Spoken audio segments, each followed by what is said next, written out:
Good morning बेटा। ਆਪਾਂ ਪਿਛਲੀ ਵੀਡੀਓ 'ਚ ਚੈਪਟਰ ਰੀਡ ਕੀਤਾ ਸੀ ਕਿ ਖੇਤਰੀ ਸੰਗਠਨ ਸਾਰਕ ਕੀ ਹੈ, ਸਾਰਕ ਦਾ ਨਿਰਮਾਣ ਕਿਵੇਂ ਹੋਇਆ, ਠੀਕ ਆ, ਉਹਦਾ ਇਤਿਹਾਸਕ ਪਿਛੋਕੜ ਕੀ ਹੈ।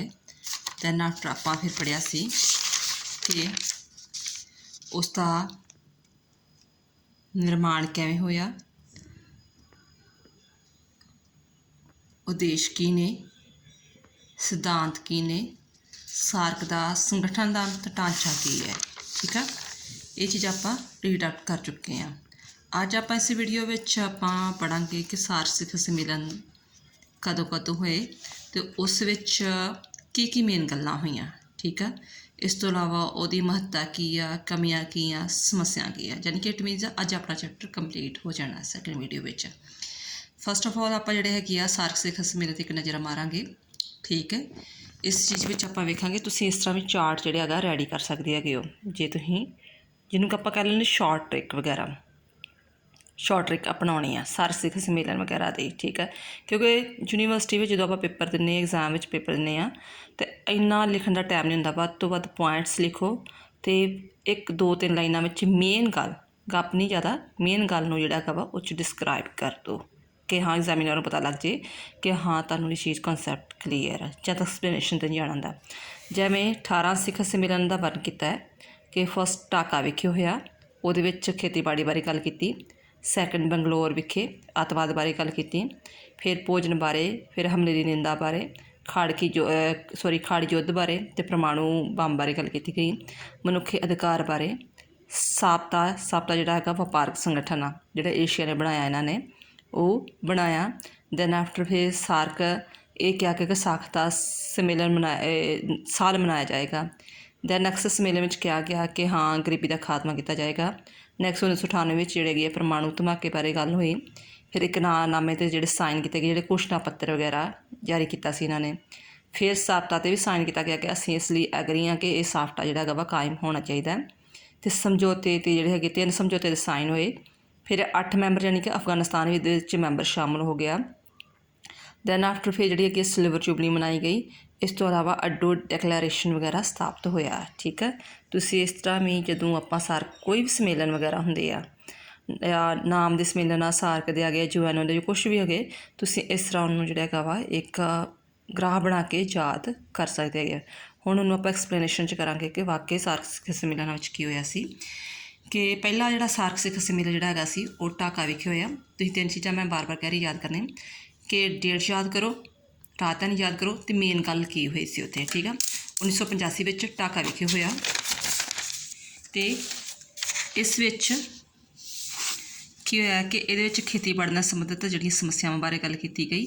इस तो इलावा ਇਹਦੇ ਵਿੱਚ ਕਿਹਾ ਗਿਆ ਕਿ ਮੈਂਬਰ ਦੇਸ਼ਾਂ ਦੇ ਵਿਦੇਸ਼ ਮੰਤਰੀਆਂ ਦੀ ਇੱਕ ਮੰਤਰੀ ਪਰਿਸ਼ਦ ਅਤੇ ਸਾਰਕ ਸਕੱਤਰੇਤ ਦੀ ਸਥਾਪਨਾ ਕੀਤੀ ਗਈ ਅਤੇ ਇਸ ਵਿੱਚ 10 ਕਮੇਟੀਆਂ ਦਾ ਗਠਨ ਕੀਤਾ ਗਿਆ। ਦੂਸਰਾ ਸੰਮੇਲਨ 1986 ਵਿੱਚ ਹੋਇਆ, 86 ਵਿੱਚ ਹੋਇਆ ਅਤੇ ਇਹ ਜਿਹੜਾ ਹੈਗਾ ਬੰਗਲੌਰ ਵਿਖੇ ਹੋਇਆ, 1986 ਵਿੱਚ ਬੰਗਲੌਰ ਵਿਖੇ ਹੋਇਆ। ਅਤੇ ਇਹਦੇ ਵਿੱਚ ਕੀ ਹੋਇਆ ਕਿ ਕਾਠਮਾਂਡੂ ਵਿੱਚ 27 ਸਕੱਤਰੇਤ ਦੀ ਸਥਾਪਨਾ ਕੀਤੀ ਗਈ। ਇਸ ਤੋਂ ਇਲਾਵਾ ਜਿਹੜਾ ਆਪਸੀ ਮਤਭੇਦ ਆ ਉਹਨੂੰ ਖਤਮ ਕਰਨਾ, ਅੱਤਵਾਦ ਨੂੰ ਖਤਮ ਕਰਨਾ, ਇਹਦੇ ਬਾਰੇ ਜ਼ੋਰ ਦਿੱਤਾ ਗਿਆ। तीसरा सम्मेलन 1987 ਵਿੱਚ ਕਾਠਮਾਂਡੂ ਵਿਖੇ ਹੋਇਆ। ਇਹਦੇ ਵਿੱਚ ਕਿਹਾ ਗਿਆ ਕਿ ਸਾਨੂੰ ਇੱਕ ਦੂਜੇ ਨਾਲ ਮਿਲ ਜੁਲ ਕੇ ਰਹਿਣਾ ਚਾਹੀਦਾ ਅਤੇ ਮਿਲ ਜੁਲ ਕੇ ਕੰਮ ਕਰਨੇ ਚਾਹੀਦੇ ਹੈਗੇ ਆ ਅਤੇ ਭੋਜਨ ਦੀ ਸਮੱਸਿਆ 'ਤੇ ਚਿੰਤਾ ਪ੍ਰਗਟ ਕੀਤੀ ਗਈ। ਨੈਕਸਟ ਫੋਰਥ सम्मेलन ਜਿਹੜਾ ਹੈਗਾ ਸੀ ਉਹ 1988 ਵਿੱਚ ਇਸਲਾਮਾਬਾਦ ਵਿਖੇ ਹੋਇਆ। ਇਹਦੇ ਵਿੱਚ ਮੇਨ ਜਿਹੜੀ ਗੱਲ ਸੀ ਸਹਿਯੋਗ ਦੀ ਤਾਂ ਗੱਲ ਹੈਗੀ ਆ, ਸਹਿਯੋਗ ਹਰ ਥਾਂ 'ਤੇ ਗੱਲ ਬਾਰ ਬਾਰ ਕਹਿ ਰਹੇ ਕਿ ਸਹਿਯੋਗ ਨਾਲ ਚੱਲਣਾ ਚਾਹੀਦਾ। ਮਾਲਦੀਵ ਉੱਤੇ ਜਿਹੜਾ ਹਮਲਾ ਕੀਤਾ ਗਿਆ ਸੀ ਉਹਦੀ ਨਿੰਦਾ ਕੀਤੀ ਗਈ। ਇਸ ਤੋਂ ਇਲਾਵਾ ਇਹਨਾਂ ਨੇ ਕਿਹਾ ਗਿਆ ਕਿ ਅੱਤਵਾਦ ਨੂੰ ਖਤਮ ਕਰਨ ਲਈ ਸਾਰਿਆਂ ਨੂੰ ਇਸਲਾਮਾਬਾਦ ਇਕੱਠੇ ਹੋਣਾ ਚਾਹੀਦਾ ਹੈ। ਨੈਕਸਟ ਹੈਗਾ ਜਿਹੜਾ 5ਵਾਂ ਸਿਖਰ ਸੰਮੇਲਨ 1990 ਵਿੱਚ ਹੋਇਆ, ਮਾਲੀ ਵਿਖੇ ਹੋਇਆ। ਇਹਦੇ ਵਿੱਚ 2 ਗੱਲਾਂ ਮੇਨ ਕੀਤੀਆਂ ਗਈਆਂ। ਇੱਕ ਤਾਂ ਇਹ ਕਿਹਾ ਗਿਆ ਕਿ ਇਰਾਕ ਦੁਆਰਾ ਕੁਵੈਤ ਵਿੱਚ ਆਪਣੀ ਸੈਨਾਵਾਂ ਵਾਪਸ ਬੁਲਾਈਆਂ ਜਾਣ। ਇਰਾਕ ਨੂੰ ਕਿਹਾ ਗਿਆ ਕਿ ਤੁਸੀਂ ਜਿਹੜਾ ਕੁਵੈਤ ਵਿੱਚ ਸੈਨਾ ਆਪਣੀ ਇਕੱਠੀ ਕੀਤੀ ਹੋਈ ਹੈ ਨਾ, ਤੁਸੀਂ ਉਹ ਵਾਪਸ ਬੁਲਾਓ। ਦੂਜਾ ਖਾੜੀ ਯੁੱਧ ਕਾਰਨ ਸਾਨੂੰ ਜੋ ਆਰਥਿਕ ਨੁਕਸਾਨ ਹੋਇਆ ਵਾ ਉਹ ਨੁਕਸਾਨ ਦੀ ਪੂਰਤੀ ਕਰੋ। ਔਰ ਨੈਕਸਟ ਜਿਹੜਾ ਹੈਗਾ ਪਰਮਾਣੂ ਤਜਰਬਿਆਂ 'ਤੇ ਰੋਕ ਲਗਾਉਣ ਬਾਰੇ ਗੱਲ ਕੀਤੀ ਗਈ। ਠੀਕ ਹੈ, ਇਰਾਕ ਦੀ ਗੱਲ ਕੀਤੀ ਗਈ, ਖਾੜੀ ਯੁੱਧ ਦੀ ਅਤੇ ਪਰਮਾਣੂ ਤਜਰਬੇ ਦੀ। 6ਵਾਂ ਸਿਖਰ ਸੰਮੇਲਨ ਜਿਹੜਾ 1991 ਵਿੱਚ ਕੋਲੰਬੋ ਵਿਖੇ ਹੋਇਆ। ਇਹਦੇ ਵਿੱਚ ਫਿਰ ਉਹੀ ਸਹਿਯੋਗ ਦੀ ਗੱਲ ਕੀਤੀ ਗਈ। ਦੈਨ ਆਫਟਰ ਨਿਸ਼ਸਤੀਕਰਨ 'ਤੇ ਜ਼ੋਰ ਦਿੱਤਾ ਗਿਆ ਅਤੇ ਮਨੁੱਖੀ ਅਧਿਕਾਰਾਂ ਦੀ ਗੱਲ ਕੀਤੀ ਗਈ। ਨੈਕਸਟ ਜਿਹੜਾ 7ਵਾਂ ਸਿਖਰ ਸੰਮੇਲਨ 1993 ਵਿੱਚ ਢਾਕਾ ਵਿਖੇ ਹੋਇਆ। ਇਹਦੇ ਵਿੱਚ ਕਿਹਾ ਗਿਆ ਕਿ ਸਾਪਟਾ ਸਾਪਟਾ ਉੱਤੇ ਦਸਤਖਤ ਕਰਨ ਲਈ ਕਿਹਾ ਗਿਆ, ਫੈਸਲਾ ਕੀਤਾ ਗਿਆ। ਸਾਪਟਾ ਦਾ ਮਤਲਬ ਫੁੱਲ ਫਾਰਮ ਕੀ ਆ? South Asia preferential trade agreement. ਜਿੱਦਾਂ ਵਰਲਡ ਟ੍ਰੇਡ ਆਰਗੇਨਾਈਜੇਸ਼ਨ ਆ ਨਾ, ਕਿ ਵਰਲਡ ਟ੍ਰੇਡ ਆਰਗੇਨਾਈਜੇਸ਼ਨ ਵਪਾਰਕ ਸੰਗਠਨ ਆ, ਉਸੇ ਤਰ੍ਹਾਂ ਜਿਹੜਾ ਏਸ਼ੀਆ ਨੇ ਆਪਣਾ ਇੱਕ ਵਪਾਰਕ ਸੰਗਠਨ ਬਣਾਇਆ ਜਿਹਨੂੰ ਆਪਾਂ ਬੋਲਦੇ ਸਾਪਟਾ। ਉਹਦੇ ਵਿੱਚ ਕਿਹਾ ਗਿਆ ਕਿ ਹਾਂ ਇਹ ਰਲ ਮਿਲ ਕੇ ਆਪਾਂ ਆਪਸ ਵਿੱਚ ਇੱਕ ਵਪਾਰ ਉਧਾਰ ਨੀਤੀ ਅਪਣਾਈ ਜਾਵੇ, ਕਿ ਅਸੀਂ ਜਿਹੜੇ 7-8 ਦੇਸ਼ ਆ ਉਹਦੇ ਵਿੱਚ ਜਿਹੜਾ ਵਪਾਰ ਕਰਨਾ, ਮੰਨ ਲਓ ਕਿ ਮੇਰਾ ਇੰਡੀਆ ਨੇ ਪਾਕਿਸਤਾਨ ਵਿੱਚ ਮਾਲ ਲੈ ਕੇ ਜਾਣਾ ਵਾ ਜਾਂ ਬੰਗਾਲ ਵਿੱਚ ਲੈ ਕੇ ਜਾਣਾ ਵਾ ਸਮਾਨ, ਠੀਕ ਹੈ, ਅਤੇ ਉਹਦੇ 'ਚ ਜ਼ਿਆਦਾ ਟੈਕਸ ਨਾ ਲਾਗੂ ਹੋਣ, ਜ਼ਿਆਦਾ ਇੰਸਟਰਕਸ਼ਨ ਵਗੈਰਾ ਨਾ ਹੋਣ, ਅਤੇ ਮੈਂ ਆਰਾਮ ਨਾਲ ਆਪਣਾ ਸਮਾਨ ਦੂਜੇ ਦੇਸ਼ਾਂ ਵਿੱਚ ਜਾ ਕੇ ਵੇਚ ਸਕਾਂ, ਅਤੇ ਉਹ ਜਿਹੜੇ ਸਾਡੇ ਦੇਸ਼ ਵਿੱਚ ਵੇਚ ਸਕਣ, ਅਤੇ ਆਤੰਕਵਾਦ ਨੂੰ ਖਤਮ ਕਰਨ ਲਈ ਕਿਹਾ ਗਿਆ, ਠੀਕ ਹੈ। ਨੈਕਸਟ ਸਿਖਰ ਸੰਮੇਲਨ ਜਿਹੜਾ ਹੈਗਾ ਵਾ ਅੱਠਵਾਂ ਸੰਮੇਲਨ ਜਿਹੜਾ ਹੈਗਾ ਵਾ 1995 ਵਿੱਚ ਇਹ ਦਿੱਲੀ ਵਿਖੇ ਹੋਇਆ।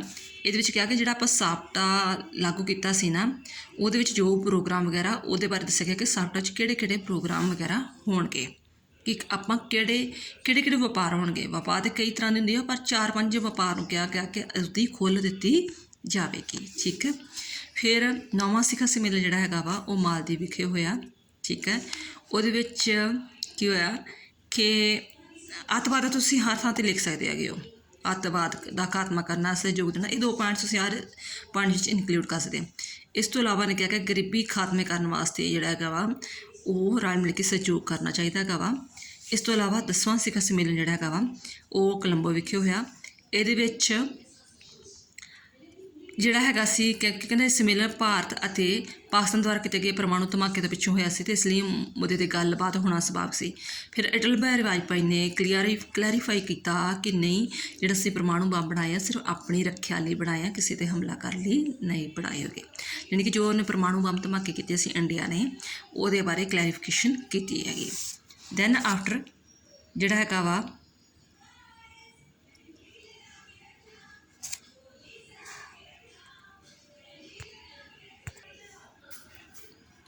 ਅਗਲਾ ਜਿਹੜਾ 10ਵਾਂ ਸਿਖਰ ਕੋਲੰਬੋ ਘੋਸ਼ਣਾ ਪੱਤਰ ਇਹਦੇ ਵਿੱਚ ਜਾਰੀ ਕੀਤਾ ਗਿਆ। ਕੋਲੰਬੋ ਘੋਸ਼ਣਾ ਪੱਤਰ ਵਿੱਚ ਕੀ ਸੀ ਕਿ CTBT ਦੀ ਜਿਹੜੀ ਹੈਗੀ ਆ ਸੰਧੀ ਆ, ਜਿਹੜੀ ਪਰਮਾਣੂ ਨਿਖੇਧ ਸੰਧੀ ਆ, ਉਹ ਭੇਦਭਾਵ ਰਹਿਤ ਹੋਣੀ ਚਾਹੀਦੀ ਹੈਗੀ ਆ, ਅਤੇ ਉਦਾਰਵਾਦ ਦੀ ਜਿਹੜੀ ਹੈਗੀ ਆ, ਉਦਾਰਵਾਦੀ ਜਿਹੜੇ ਬੁਰੇ ਪ੍ਰਭਾਵ ਨੂੰ ਖਤਮ ਕਰਨੇ ਚਾਹੀਦੇ ਹੈਗੇ ਆ। 2 ਪੁਆਇੰਟਸ ਇਨਕਲੂਡ ਕਰ ਸਕਦੇ ਹੋ।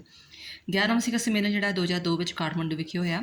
ਇਹਦੇ ਵਿੱਚ ਕਿਹਾ ਗਿਆ ਕਿ ਫਿਰ ਉਹ ਅੱਤਵਾਦ ਨੂੰ ਖਤਮ ਕੀਤਾ ਜਾਵੇ, ਵਪਾਰਕ ਵਿੱਤੀ ਅਤੇ ਪੂੰਜੀ ਨਿਵੇਸ਼ ਦੇ ਖੇਤਰ ਵਿੱਚ ਸਹਿਯੋਗ ਦਿੱਤਾ ਜਾਵੇ, ਵਪਾਰਕ ਵਿੱਤੀ ਅਤੇ ਪੂੰਜੀ ਵਿੱਚ ਸਹਿਯੋਗ ਦਿੱਤਾ ਜਾਵੇ। ਫਿਰ 2004 ਵਿੱਚ ਇਸਲਾਮਾਬਾਦ ਵਿਖੇ ਜਿਹੜਾ ਸੰਮੇਲਨ ਹੋਇਆ, ਇਹਦੇ ਵਿੱਚ ਵੀ ਇਹੋ ਕਿਹਾ ਗਿਆ ਕਿ ਅੱਤਵਾਦ ਨੂੰ ਖਤਮ ਕੀਤਾ ਜਾਵੇ, ਅਤੇ ਆਪਸ ਵਿੱਚ ਸ਼ਾਂਤੀ, ਸੁਰੱਖਿਆ ਅਤੇ ਵਿਕਾਸ ਜਿਹੜਾ ਇਹ ਲਈ ਖਤਰਾ ਬਣਿਆ ਹੋਇਆ ਵਾ, ਅਤੇ ਕੋਈ ਵੀ ਪ੍ਰੋਬਲਮ ਉਹਨੂੰ ਸੋਲਵ ਗੱਲਬਾਤ ਰਾਹੀਂ ਕੀਤੀ ਜਾਵੇ। ਇਸ ਤੋਂ ਇਲਾਵਾ ਇਸ ਸੰਮੇਲਨ ਦੌਰਾਨ ਦੱਖਣੀ ਏਸ਼ੀਆ ਦੇਸ਼ਾਂ ਵਿਚਕਾਰ ਸੁਤੰਤਰ ਵਪਾਰ ਸਮਝੌਤੇ ਉੱਤੇ ਵੀ ਸਾਈਨ ਕੀਤੇ ਗਏ ਸਨ।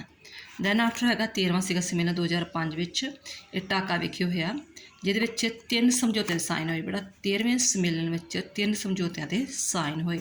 ਉਹ ਕਿਹੜੇ ਸਨ? ਦੋਹਰੀ ਟੈਕਸ ਪ੍ਰਣਾਲੀ ਖਤਮ ਕੀਤੀ ਜਾਵੇ। ਮੰਨ ਲਓ ਕਿ ਮੇਰੇ ਦੇਸ਼ ਦਾ ਜਿਹੜਾ ਹੈਗਾ ਵਾ, ਮੈਂ ਆਪਣਾ ਕੁਝ ਹੀ ਕਹਿ ਲਓ, ਮੈਂ ਆਪਣੀ ਕਣਕ ਜਿਹੜੀ ਕਿ ਪਾਕਿਸਤਾਨ 'ਚ ਵੇਚਣਾ ਚਾਹੁੰਦਾ ਹੈ, ਮੈਨੂੰ ਇੰਡੀਆ 'ਚੋਂ ਟੈਕਸ ਲੱਗ ਰਿਹਾ, ਮੈਂ ਜਾ ਕੇ ਪਾਕਿਸਤਾਨ 'ਚ ਵੇਚਦਾ, ਮੈਨੂੰ ਉੱਥੇ ਵੀ ਜਾ ਕੇ ਟੈਕਸ ਲੱਗ ਰਿਹਾ, ਯਾਨੀ ਕਿ ਦੋਹਰੀ ਟੈਕਸ ਪ੍ਰਣਾਲੀ ਜਿਹੜੀ ਖਤਮ ਕੀਤੀ ਜਾਵੇ। ਨੈਕਸਟ ਸਾਰਕ ਸਾਹਸੀ ਪਰਿਸ਼ਦ ਸਥਾਪਿਤ ਕੀਤੀ ਜਾਵੇ, ਯਾਨੀ ਕਿ ਕੋਈ ਵੀ ਜਿਹੜੀ ਪ੍ਰੋਬਲਮ ਆ ਉਹਨੂੰ ਗੱਲਬਾਤ ਰਾਹੀਂ ਹੱਲ ਕੀਤਾ ਜਾਵੇ, ਅਤੇ ਸਾਰਕ ਦੇਸ਼ਾਂ ਦੇ ਨਾਗਰਿਕਾਂ ਦੁਆਰਾ ਇੱਕ ਦੂਜੇ ਦੇਸ਼ ਵਿੱਚ ਆਉਣ ਜਾਣ ਦੀ ਵੀਜ਼ਾ ਸ਼ਰਤਾਂ ਨੂੰ ਨਰਮ ਕੀਤਾ ਜਾਵੇ। ਚਲੋ ਮੈਂ ਪਾਕਿਸਤਾਨ ਵਿੱਚ ਜਾ ਕੇ ਗੁਰਦੁਆਰੇ ਮੱਥਾ ਟੇਕਣਾ ਚਾਹੁੰਦਾ, ਅਤੇ ਜੋ ਵੀ ਮੈਨੂੰ ਵੀਜ਼ਾ ਵਾ ਉਹ ਮੈਨੂੰ ਇੰਨੀਆਂ ਸਖਤ ਹਦਾਇਤਾਂ ਨਾ ਹੋਣ, ਉਹ ਵੀਜ਼ਾ ਮੈਨੂੰ ਈਜ਼ੀ ਮਿਲ ਸਕੇ। ਮੇਰੇ ਦੇਸ਼ ਲਈ ਨਹੀਂ, ਜਿਹੜੇ 7-8 ਦੇਸ਼ ਆ ਉਹਨਾਂ ਦੀਆਂ ਜਿਹੜੀਆਂ ਹੈਗੀਆਂ ਇਹ ਗੱਲਾਂ ਕਹਿ ਗਈਆਂ। ਦੈਨ ਆਫਟਰ 14ਵਾਂ ਸਿਖਰ ਸੰਮੇਲਨ ਜਿਹੜਾ ਹੈਗਾ 2007 ਵਿੱਚ ਹੋਇਆ, ਨਵੀਂ ਦਿੱਲੀ ਵਿਖੇ ਹੋਇਆ। ਇਹਦੇ ਵਿੱਚ ਮੇਨ ਇੱਕ ਗੱਲ ਇਹ ਹੋਈ ਕਿ ਜਿਹੜਾ ਅਫਗਾਨਿਸਤਾਨ ਸੀ ਨਾ, ਉਹਨੂੰ 8ਵਾਂ ਮੈਂਬਰ ਦੇ ਤੌਰ 'ਤੇ ਜਿਹੜੇ ਹੈਗੇ ਆ ਉਹ ਪਹਿਲੀ ਵਾਰੀ ਇਹਨੇ ਭਾਗ ਲਿਆ। ਅਫਗਾਨਿਸਤਾਨ ਨੇ ਐਜ਼ ਏ ਮੈਂਬਰ ਤੌਰ 'ਤੇ ਪਹਿਲੀ ਵਾਰੀ ਭਾਗ ਲਿਆ, ਅਤੇ ਇਸ ਵਿੱਚ ਜਿਹੜੀ ਆ 8 ਸਫ਼ਿਆਂ ਦਾ ਇੱਕ ਘੋਸ਼ਣਾ ਪੱਤਰ ਜਾਰੀ ਕੀਤਾ ਗਿਆ। ਕੀ ਜਾਰੀ ਕੀਤਾ ਗਿਆ? ਇੱਥੇ ਵੀ ਤੁਸੀਂ 2-4 ਪੁਆਇੰਟਸ ਵਗੈਰਾ ਲਿਖ ਸਕਦੇ ਹੋ। ਅੱਤਵਾਦ ਦਾ ਡਟ ਕੇ ਵਿਰੋਧ ਕੀਤਾ ਜਾਊਗਾ, ਨਸ਼ੀਲੀਆਂ ਵਸਤਾਂ ਦਾ ਵਿਰੋਧ ਕੀਤਾ ਜਾਊਗਾ, ਸਾਫਟਾ ਦੀ ਜਿਹੜੀ ਹੈਗੀ ਆ ਉਹਨੂੰ ਲਾਗੂ ਕੀਤਾ ਜਾਏਗਾ, ਅਤੇ ਇੱਕ ਜਿਹੜੀ ਹੈਗੀ ਨਾ ਸਾਰਕ ਫੂਡ ਬੈਂਕ ਆ, ਸਾਰਕ ਫੂਡ ਬੈਂਕ ਸਥਾਪਿਤ ਕੀਤੀ ਜਾਏਗੀ, ਯੂਨੀਵਰਸਿਟੀ ਸਥਾਪਿਤ ਕੀਤੀ ਜਾਏਗੀ, ਯਾਨੀ ਕਿ ਨਵੀਆਂ ਇੰਸਟੀਟਿਊਸ਼ਨ ਲੈ ਕੇ ਆਏ ਕਿ ਇਹ ਜਿਹੜੀਆਂ ਸਥਾਪਿਤ ਕੀਤੀਆਂ ਜਾਣਗੀਆਂ। ਨੈਕਸਟ ਜਿਹੜਾ ਹੈਗਾ ਸਿਖਰ ਸੰਮੇਲਨ ਜਿਹੜਾ ਹੈਗਾ 15ਵਾਂ ਜਿਹੜਾ ਹੈਗਾ 2008 ਵਿੱਚ ਜਿਹੜਾ ਹੈਗਾ ਕੋਲੰਬੋ ਵਿਖੇ ਹੋਇਆ। ਇਹਦੇ ਵਿੱਚ ਹੇਠ ਲਿਖੇ ਮੁੱਦਿਆਂ 'ਤੇ ਚਿੰਤਾ ਪ੍ਰਗਟ ਕੀਤੀ ਗਈ ਕਿ ਅੱਤਵਾਦ ਨੂੰ ਕਿਵੇਂ ਖਤਮ ਕਰਨਾ ਹੈਗਾ, ਲੋਕਤੰਤਰ ਨੂੰ ਕਿਵੇਂ ਬਹਾਲ ਕਰਨਾ ਹੈਗਾ, ਵੱਧਦੀਆਂ ਕੀਮਤਾਂ ਨੂੰ ਕਿਵੇਂ ਰੋਕ ਲਾ ਕੇ ਰੱਖਣੀ ਹੈਗੀ ਆ, ਅਤੇ ਟੈਲੀਕਮਿਊਨੀਕੇਸ਼ਨ ਪ੍ਰਬੰਧਾਂ ਦੀ ਸਥਾਪਨਾ ਕਰਨੀ। ਠੀਕ ਹੈ। ਸਾਰਕ ਡਿਵੈਲਪਮੈਂਟ ਫੰਡ ਜਿਹਨੂੰ SDF ਜਿਹੜਾ ਹੈਗਾ ਵਾ ਉਹਨਾਂ ਸੰਬੰਧਿਤ ਚਾਰਟਰ ਦੇ ਦਸਤਖਤ ਸੰਬੰਧੀ ਸੰਤੁਸ਼ਟੀ ਪ੍ਰਗਟ ਕੀਤੀ ਗਈ ਸੀ। ਇਸ ਤੋਂ ਇਲਾਵਾ 16ਵਾਂ ਸਿਖਰ ਸੰਮੇਲਨ 2010 ਵਿੱਚ ਜਿਹੜਾ ਹੈਗਾ ਉਹ ਹੋਇਆ ਥਿੰਪੂ ਵਿਖੇ, ਅਤੇ ਇੱਥੇ ਥਿੰਪੂ ਸਿਲਵਰ ਜੁਬਲੀ ਘੋਸ਼ਣਾ ਹਰੇ ਅਤੇ ਖੁਸ਼ਹਾਲ ਦੱਖਣੀ ਏਸ਼ੀਆ ਦੀ ਦਿਸ਼ਾ ਵੱਲ ਜਿਹੜਾ ਹੈਗਾ ਇਹ ਸਥਾਪਿਤ ਘੋਸ਼ਣਾ ਪੱਤਰ ਜਾਰੀ ਕੀਤਾ ਗਿਆ। 2010 ਵਿੱਚ ਥਿੰਪੂ ਵਿਖੇ ਜਿਹੜਾ ਹੈਗਾ ਸੰਮੇਲਨ ਹੋਇਆ, ਅਤੇ ਇੱਥੇ ਇੱਕ ਜਿਹੜਾ ਹੈਗਾ ਵਾ ਘੋਸ਼ਣਾ ਪੱਤਰ ਜਾਰੀ ਕੀਤਾ ਗਿਆ ਜਿਸ ਦਾ ਨਾਂ ਸੀ ਥਿੰਪੂ ਸਿਲਵਰ ਜੁਬਲੀ ਘੋਸ਼ਣਾ ਹਰੇ ਅਤੇ ਖੁਸ਼ਹਾਲ ਦੱਖਣੀ ਏਸ਼ੀਆ ਦੀ ਦਿਸ਼ਾ ਵੱਲ, ਭਾਵ ਕਿ ਵਾਤਾਵਰਨ ਵੱਲ ਜਿਹੜਾ ਹੈਗਾ ਵਾ ਧਿਆਨ ਦਿੱਤਾ ਗਿਆ। ਨੈਕਸਟ ਹੈ 17ਵਾਂ ਸਿਖਰ ਸੰਮੇਲਨ, ਇਹ ਅੱਡੂ ਵਿਖੇ ਹੋਇਆ। ਅੱਡੂ ਵਿਖੇ ਵੀ ਬਾਅਦ ਵਿੱਚ ਜਿੱਦਾਂ ਉੱਪਰ ਸੀ ਡਿਕਲੇਰੇਸ਼ਨ ਘੋਸ਼ਣਾ ਪੱਤਰ ਜਾਰੀ ਕੀਤਾ ਗਿਆ, ਇੱਥੇ ਵੀ ਇੱਕ ਘੋਸ਼ਣਾ ਪੱਤਰ ਨਵਾਂ ਜਾਰੀ ਕੀਤਾ ਗਿਆ। ਇਹਦੇ ਵਿੱਚ ਕਿਹਾ ਗਿਆ ਕਿ ਸਾਫਟ ਨੂੰ ਪੂਰੀ ਤਰ੍ਹਾਂ ਲਾਗੂ ਕਰਨ ਲਈ ਯਤਨ ਹੋਰ ਤੇਜ਼ ਕਰਨੇ ਚਾਹੀਦੇ ਆ, ਅਤੇ ਵਿੱਤ ਮੰਤਰੀ ਨੂੰ ਨਿਰਦੇਸ਼ ਦੇਣੇ ਚਾਹੀਦੇ ਆ ਕਿ ਇੱਕ ਦੂਜੇ ਦੇਸ਼ ਵਿੱਚ ਪੂੰਜੀ ਪ੍ਰਵਾਹ ਨੂੰ ਤੇਜ਼ੀ ਕਰਨ ਲਈ ਕੁਝ ਨਾ ਕੁਝ ਨਵੇਂ ਸੁਝਾਅ ਦੇਣ। ਇਸ ਤਰ੍ਹਾਂ ਵਾਲਾ ਰੇਲਵੇ ਸਮਝੌਤਾ ਹੋਇਆ, ਫੈਰੀ ਸਰਵਿਸ ਵਗੈਰਾ ਸ਼ੁਰੂ ਹੋਈਆਂ, ਸਾਰਕ ਸੀਡ ਬੈਂਕ ਵਗੈਰਾ ਸ਼ੁਰੂ ਹੋਏ। 18ਵਾਂ ਸਿਖਰ ਸੰਮੇਲਨ ਜਿਹੜਾ ਹੈਗਾ 2014 ਵਿੱਚ ਕਾਠਮੰਡੂ ਵਿਖੇ ਹੋਇਆ।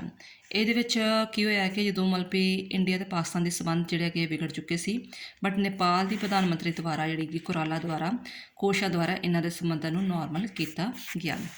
ਇਸ ਤੋਂ ਇਲਾਵਾ ਅੱਗੇ ਜਿਹੜਾ ਹੈਗਾ ਸੀ 19ਵਾਂ ਸੰਮੇਲਨ ਹੋਣਾ ਸੀ, ਪਰ ਉਹ ਅਣਮਿੱਥੇ ਲਈ ਟਾਲ ਦਿੱਤਾ ਗਿਆ। ਇਸ ਤੋਂ ਇਲਾਵਾ 36 ਨਿਕਾਤੀ ਜਿਹੜੇ ਹੈਗੇ ਕਾਠਮੰਡੂ ਘੋਸ਼ਣਾ ਪੱਤਰ ਜਾਰੀ ਵੀ ਕੀਤਾ ਗਿਆ। 19ਵਾਂ ਸਾਰਕ ਸਿਖਰ ਸੰਮੇਲਨ ਕਿਉਂ ਟਾਲ ਦਿੱਤਾ? ਕਿਉਂਕਿ ਇਹ ਹੋਣਾ ਸੀ ਪਾਕਿਸਤਾਨ ਵਿਖੇ ਹੋਣਾ ਸੀ 19ਵਾਂ, ਬਟ ਕੀ ਹੋਇਆ ਕਿ ਜਦੋਂ ਇਹ ਜੰਮੂ ਕਸ਼ਮੀਰ ਦਾ ਮੁੱਦਾ ਪੱਕ ਗਿਆ ਫਿਰ, ਅਤੇ ਉੱਧਰੋਂ ਇੰਡੀਆ ਨੇ ਵੀ ਓੜੀ ਵਿਖੇ ਜਿਹੜੀ ਕਾਰਵਾਈ ਕਰਤੀ, ਅਤੇ ਇਸ ਕਰਕੇ ਜਿਹੜੇ ਹੈਗੇ ਆ ਵੀ ਇੰਡੀਆ ਨਾ ਮੰਨਿਆ ਕਿ ਮੈਂ ਪਾਕਿਸਤਾਨ ਵਿੱਚ ਅੱਗੋਂ ਸੰਮੇਲਨ ਕਰਵਾ ਸਕਦਾ ਜਾਂ ਮੈਂ ਉਹਦੇ 'ਚ ਹਿੱਸਾ ਲੈ ਸਕਦਾ ਹੈਗਾ ਵਾਂ।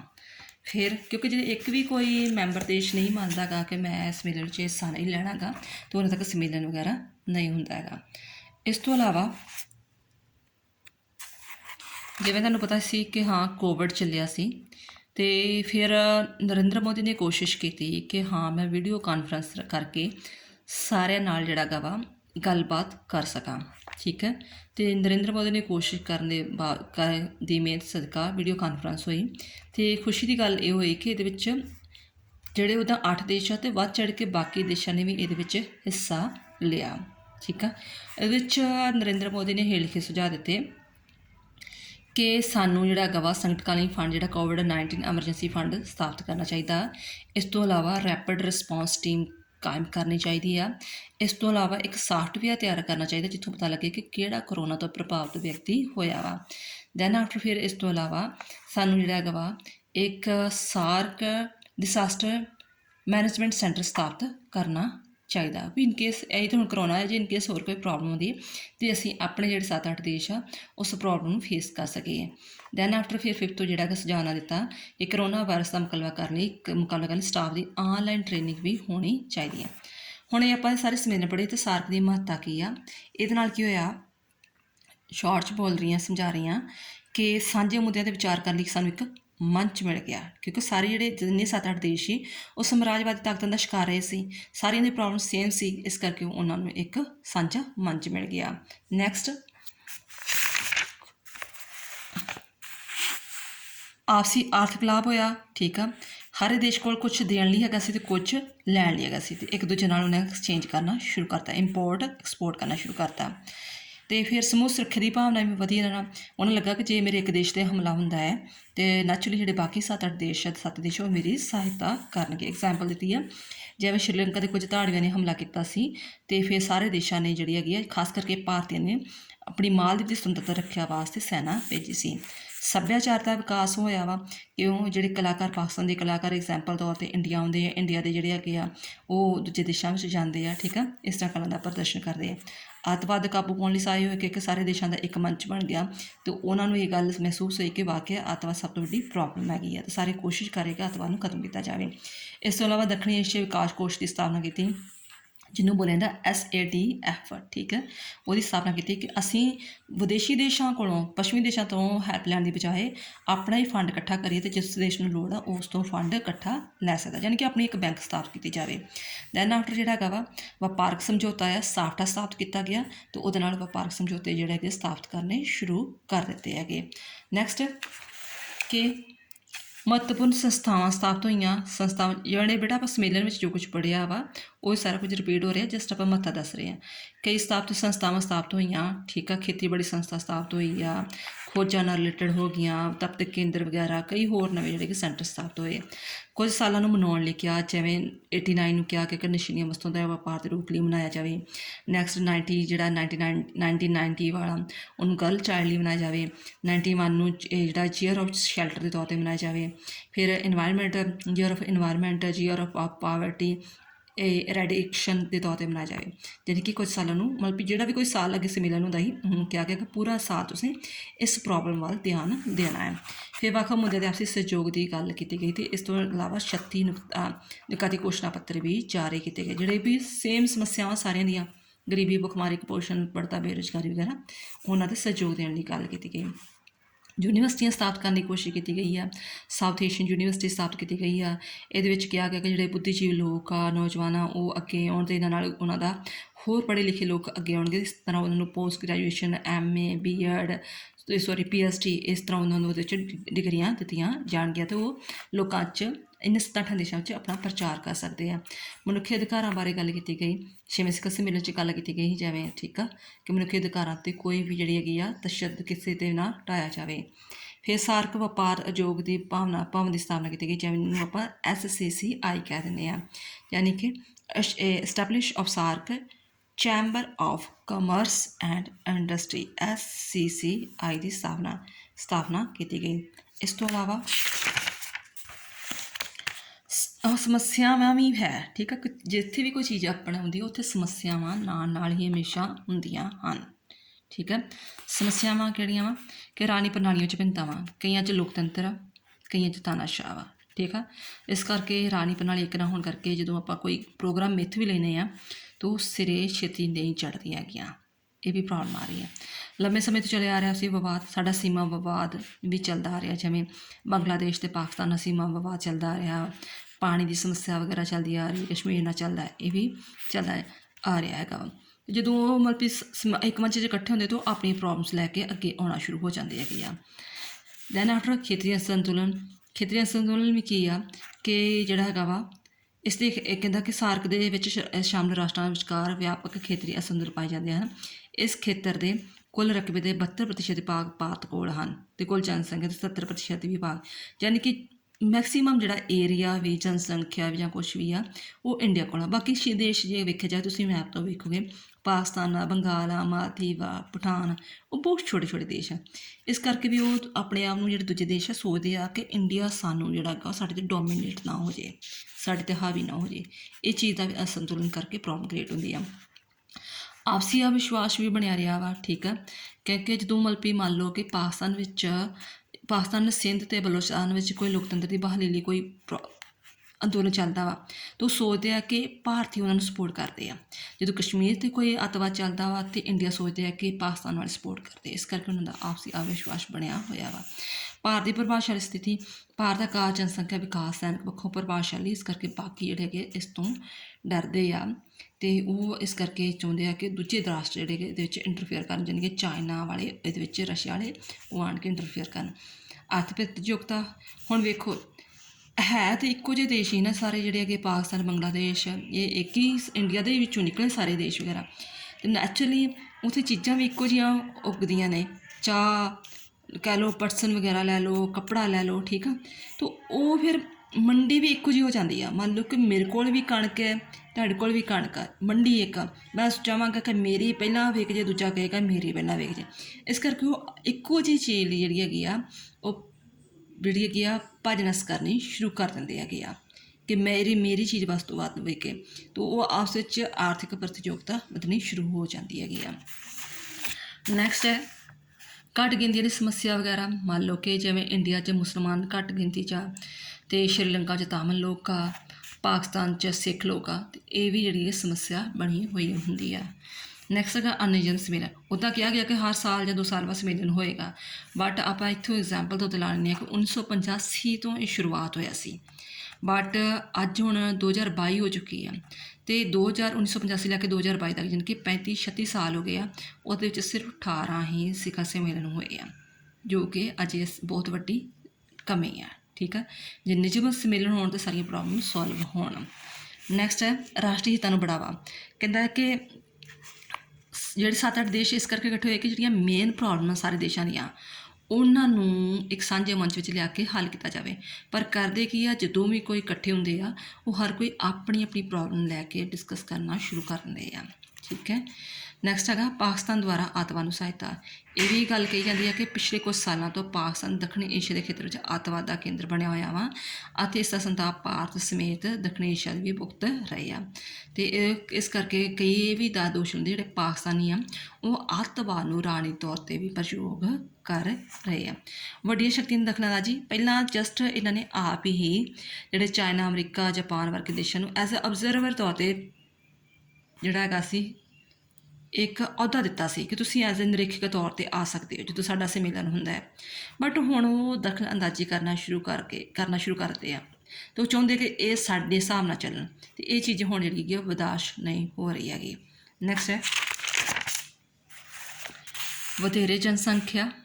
ਠੀਕ ਆ, ਸਾਡੇ ਦੇਸ਼ਾਂ ਵਿੱਚ ਮਤਲਬ ਵੀ ਕਹਿ ਲਓ ਕਿ ਪੂਰੀ ਦੁਨੀਆ ਦਾ ਚੌਥਾ ਹਿੱਸਾ ਜਨਸੰਖਿਆ ਜ਼ਿਆਦਾ ਵਾ, ਅਤੇ ਜਨਸੰਖਿਆ ਜ਼ਿਆਦਾ ਨੈਚੁਰਲੀ ਪ੍ਰੋਬਲਮਸ ਵੀ ਜ਼ਿਆਦਾ ਆਉਣਗੇ। ਇਸ ਕਰਕੇ ਵੀ ਹਜੇ ਸਾਨੂੰ ਬਹੁਤ ਸਾਰੀਆਂ ਪ੍ਰੋਬਲਮ ਦਾ ਸਾਹਮਣਾ ਕਰਨਾ ਪੈ ਰਿਹਾ।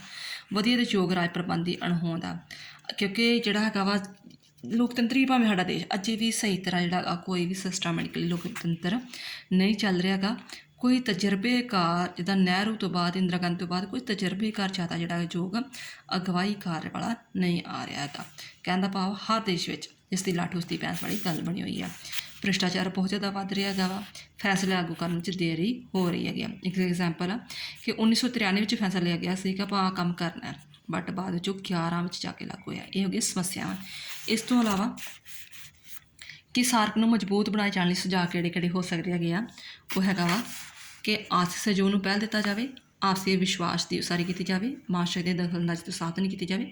ਜੋ ਤੁਸੀਂ ਸਮੱਸਿਆ ਬਣੀਆਂ ਉਹਦੇ ਵਿੱਚੋਂ ਹੀ ਅੱਗੋਂ ਪੁਆਇੰਟਸ ਨਿਕਲ ਜਾਂਦੇ ਹੈਗੇ ਆ। ਠੀਕ ਹੈ, ਆਸੀ ਮਤਭੇਦ ਨੂੰ ਦੂਰ ਰੱਖਿਆ ਜਾਵੇ, ਇੱਕ ਪਾਸੇ ਰੱਖਿਆ ਜਾਵੇ, ਆਪਸੀ ਸਹਿਯੋਗ ਲਈ ਨਵੇਂ ਖੇਤਰ ਦੀ ਭਾਲ ਕੀਤੀ ਜਾਵੇ, ਸਾਰਕ ਨੂੰ ਲੋਕਾਂ ਦਾ ਅੰਦੋਲਨ ਬਣਾਇਆ ਜਾਵੇ, ਸਾਂਝੀ ਸਮੱਸਿਆ ਨੂੰ ਹੱਲ ਨੂੰ ਪਹਿਲ ਦਿੱਤੀ ਜਾਵੇ। ਇਸ ਤੋਂ ਇਲਾਵਾ ਦੱਖਣੀ ਏਸ਼ੀ ਚੇਤਨਾ ਪੈਦਾ ਕੀਤੀ ਜਾਵੇ, ਅੱਤਵਾਦ, ਵਾਤਾਵਰਨ ਸੁਰੱਖਿਆ, ਮਨੁੱਖੀ ਅਧਿਕਾਰ ਦਾਖਲੀ ਸਾਂਝੀ ਰਣਨੀਤੀ ਬਣਾਈ ਜਾਵੇ, ਨਿਯਮਿਤ ਸੰਮੇਲਨ ਵਗੈਰਾ ਹੋਇਆ ਜਾਵੇ, ਯਾਨੀ ਕਿ ਜੋ ਸਮੱਸਿਆਵਾਂ ਉਹਨਾਂ ਨੂੰ ਹੱਲ ਕੀਤਾ ਜਾਵੇ। ਸਾਰਕ ਦਾ ਭਵਿੱਖ ਕੀ ਆ? ਕਹਿੰਦੇ ਆ ਕਿ ਸਾਰਕ ਦਾ ਭਵਿੱਖ ਜਿਹੜਾ ਹੈਗਾ 36 ਸਾਲ ਲਗਭਗ ਹੋ ਗਏ ਆ, ਅਤੇ ਮਤਲਬ ਚਾਹੁੰਦੇ ਆ ਕਿ ਜਿਹੜੇ ਸਾਡੇ ਦੇਸ਼ ਵਾ ਦੱਖਣੀ ਏਸ਼ੀਆ ਵਾਲੇ ਦੇਸ਼ ਆ ਉਹਨਾਂ ਦਾ ਆਰਥ ਸਮਾਜਿਕ ਸੱਭਿਆਚਾਰਕ ਵਿਕਾਸ ਤੇਜ਼ੀ ਨਾਲ ਹੋਵੇ, ਅਤੇ ਅਸੀਂ ਮਤਲਬ ਵੀ ਆਪਣੇ ਨਿੱਜੀ ਹਿੱਤਾਂ ਤੋਂ ਉੱਪਰ ਉੱਠ ਕੇ ਯਾਨੀ ਕਿ ਜਿਹੜੇ ਸਾਂਝੇ ਹਿੱਤ ਵਾ ਉਹਨਾਂ ਵੱਲ ਧਿਆਨ ਦਈਏ ਤਾਂ ਜੋ ਆਪਣਾ ਜਿਹੜਾ ਗਾ ਸਾਰਕ ਜਿਹੜਾ ਗਾ ਸਕਸੈਸਫੁੱਲ ਹੋ ਸਕੇ। 8 ਦਸੰਬਰ 2020 ਨੂੰ ਸਾਰਕ ਦੇ 36ਵੇਂ ਚਾਰਟਰ ਦਿਵਸ ਦੇ ਮੌਕੇ 'ਤੇ ਬੋਲਦਿਆਂ ਹੋਇਆਂ ਨੇਪਾਲ ਦੇ ਪ੍ਰਧਾਨ ਮੰਤਰੀ ਅਤੇ ਸਾਰਕ ਦੇ ਵਰਤਮਾਨ ਚੇਅਰਮੈਨ KP ਸ਼ਰਮਾ ਓਲੀ ਦੁਆਰਾ ਸਾਰਕ ਦੇ ਮੈਂਬਰ ਦੇਸ਼ਾਂ ਦੇ ਸੰਗਠਨ ਨੂੰ ਵਧੇਰੇ ਗਤੀ ਪ੍ਰਦਾਨ ਕੀਤੇ ਜਾਣ ਦਾ ਆਪਸੀ ਵਿਸ਼ਵਾਸ ਦੀ ਖੇਤੀ ਸਹਿਯੋਗ ਵਿੱਚ ਵਾਧੇ ਕੀਤੇ ਜਾਣ ਦਾ ਸੱਦਾ ਦਿੱਤਾ ਗਿਆ ਸੀ। ਯਾਦ ਰਹੇ 2014 ਤੋਂ ਲੈ ਪਿੱਛੋਂ ਅੱਜ ਤੱਕ ਸਾਰਕ ਦਾ ਕੋਈ ਨਿਯਮਿਤ ਸੰਮੇਲਨ ਨਹੀਂ ਹੋਇਆ। ਅਤੇ ਬੇਟਾ ਇਸ ਤਰ੍ਹਾਂ ਇਹ ਤੁਹਾਡੇ ਕੁਐਸਚਨ ਆ ਸਕਦੇ ਆ। ਠੀਕ ਆ, ਫਿਰ ਵੀ ਬੇਟਾ ਕੋਈ ਟੌਪਿਕ ਨਾ ਸਮਝ ਲੱਗਿਆ ਹੋਵੇ ਤਾਂ ਤੁਸੀਂ ਜਿਹੜਾ ਹੈਗਾ ਵਾ ਕਮੈਂਟ ਬਾਕਸ 'ਤੇ ਲਿਖ ਸਕਦੇ ਹੋ। ਅਤੇ ਪਲੀਜ਼ ਵੀਡੀਓ ਨੂੰ ਲਾਈਕ ਸ਼ੇਅਰ ਜ਼ਰੂਰ ਕਰਿਓ, ਅਤੇ ਚੈਨਲ ਨੂੰ ਜਿਹਨਾਂ ਨੇ ਸਬਸਕ੍ਰਾਈਬ ਨਹੀਂ ਕੀਤਾ ਜ਼ਰੂਰ ਕਰਿਓ। ਸ਼ੇਅਰ ਬੇਟਾ ਵੀਡੀਓ ਮੈਂ ਇਸ ਕਰਕੇ ਜ਼ਰੂਰ ਕਹਿੰਦੀ ਹਾਂ ਕਰਿਓ ਕਿ ਹੋ ਸਕਦਾ ਕੋਈ ਫਰੈਂਡ ਸਰਕਲ ਨੂੰ ਕੋਈ ਟੀਚਰ ਨਾ ਮਿਲ ਰਿਹਾ ਹੋਵੇ ਪੜ੍ਹਾਉਣ ਵਾਲਾ, ਕਦੇ ਨੋਟਸ ਨਾ ਮਿਲ ਰਹੇ ਹੋਣ, ਅਤੇ ਉਹ ਹੋ ਸਕਦਾ ਕਿ ਤੁਹਾਡੇ ਦੁਆਰਾ ਸ਼ੇਅਰ ਕੀਤੀ ਹੋਈ ਵੀਡੀਓ ਜਿਹੜੀ ਹੈਗੀ ਆ ਉਹ ਕਿਸੇ ਦੀ ਭਲਾਈ ਦਾ ਕੰਮ ਹੋ ਸਕਦਾ। ਕਿਸੇ ਦਾ ਜਿਹੜੀ ਹੈਗੀ BA ਗ੍ਰੈਜੂਏਸ਼ਨ ਕੰਪਲੀਟ ਹੋ ਜਾਏ। ਠੀਕ ਹੈ, ਕਹਿੰਦੇ ਕਰ ਭਲਾ ਸੋ ਹੋ ਭਲਾ। ਠੀਕ ਹੈ, ਈਚ ਵਨ ਅਤੇ ਟੀਚ ਵਨ। ਥੈਂਕਸ ਬੇਟਾ।